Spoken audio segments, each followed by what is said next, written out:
Emakuthi uyaqaphelela abantu abaphuma kwi-radio noma bashiya i-radio siyayisibheke ukuthi ke mhlambe ke sizophinde sibezwe kweminye imisakazo emkhulu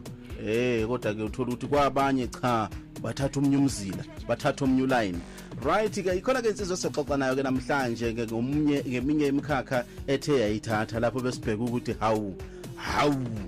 ya sivele ithatha enye off ramp nje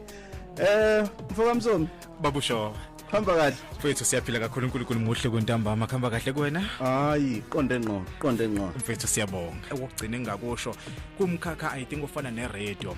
it will forever be there kuyibusiness nje noma umkhakha oyohlezi ukhona because abantu bazodinga ukuthenga mfethu manje sisizwa njengamanje izitolo ukuthi amathila siyayishaya awusawudinga ubasket sekwenzakalani but kuyohlezi kukhona umuntu behind that for ukufida leso store ngestock and everything so umkhakha engathi abantu mfethu abawunake kakhulu